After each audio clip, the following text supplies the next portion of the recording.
Ke-21 sabku al-ma'i ilal jawfi bighairi ikhtiyar. Tertelan air ya, tanpa disengaja. Ini hukumnya apa? Ala salasati aqsam, rinciannya ada 3. Al-awwal yang pertama ma yufturu bihi mutlaqan, yang membuat puasa batal secara mutlak. Secara mutlak itu baik memasukkan baik berlebih-lebihan dalam berkumur-kumur atau dalam memasukkan air ke dalam mulut ataupun tidak. Wahwa idza, ini yang membatalkan puasa secara mutlak kalau tertelan itu kapan? Wahwa idza sabaqahul ma'u fi amrin ghairi ma'mulin bihi syar'an. Kalau tertelan air dalam perkara yang tidak diperintahkan oleh syariat. Artinya memasukkan air ke dalam mulut tanpa diperintahkan oleh syariat, lalu tertelan secara tidak sengaja, maka yang seperti itu puasanya batal. Mau berlebih-lebihan ketika kumur-kumur ataupun tidak. Nah, contohnya apa yang ghairu ma'mulin syar'an ini? Karabiatin min matmadatin aw istinsyak. Matmadah dan istinsyak itu kan batasan maksimal, itu kan 3 kali. Kali keempat itu kan hukumnya tidak diperbolehkan, alias makruh hukumnya. Hukumnya makruh. Jadi kalau orang kumur-kumur seharusnya cukup 3 kali saja. Kalau dia menambah kali keempat ataupun ketika istinsyak cukup 3, kok malah dia menambah yang keempat, lalu airnya tertelan, maka puasanya batal.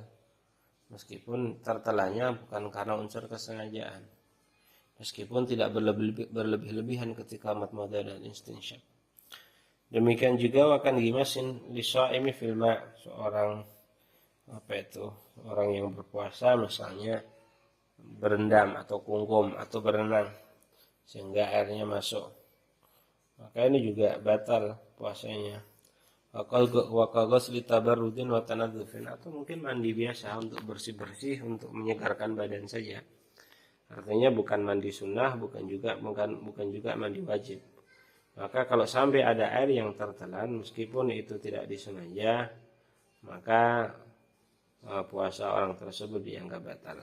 Jadi ini bagian yang pertama adalah kalau masuknya air ketika kumur-kumur ataupun ketika istinsyak itu dalam perkara yang itu tidak diminta oleh syariat, tidak diminta, baik tidak diwajibkan ataupun tidak disunahkan secara syariat, maka puasa orang tersebut batal.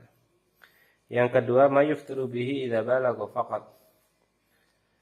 Ini membatalkan puasa kalau berlebihan saja, artinya kalau tidak berlebihan maka tidak membatalkan puasa.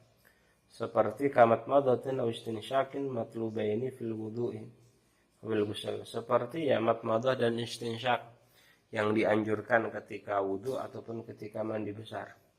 Sunnah wudu dan sunnah mandi besar kan matmadah dan istinsyak. Disunahkan matmadah 3 kali, istinsyak 3 kali. Nah, maka ketika wudu ataupun mandi besar lalu matmadah dan istinsyak, selama itu pada batasan kali pertama, kali kedua atau kali ketiga, dan tidak berlebih-lebihan ketika matmadah dan istinsyak, tapi qadarullah ada air yang tertelan, maka hukumnya tidak batal. Kecuali kalau berlebih-lebihan, karena berlebih-lebihan bagi orang yang berpuasa dalam matmadah itu hukumnya makruh, tidak diperbolehkan. Balik fil matmadah ila an takuna sha'iman. Berlebih-lebihanlah dalam bermatmadah kecuali kalau kamu puasa. Artinya kalau dia puasa kok berlebih-lebihan berarti kan melanggar yang diperintahkan. Maka seperti itu kalau tertelan maka puasanya batal. Yang ketiga, ini tidak membatalkan sama sekali meskipun berlebih-lebihan, yaitu ketika dilakukan untuk menghilangkan najis yang ada di mulut. Mulut ada najis itu harus berlebih-lebihan, harus dibersihkan mulutnya meskipun dengan memasukkan air secara berlebih. Meskipun nanti tertelan, kalaupun tertelan itu nanti puasanya dianggap tidak batal. Nah ini, jadi rinciannya ada 3 ya. Membatalkan secara mutlak, membatalkan kalau berlebih-lebihan, terus tidak membatalkan sama sekali. Itu. Ini diambil dari Bughyah Mustarsyidin, dinukil dari Al-Allamah Al-Qurdi. Nah, ini.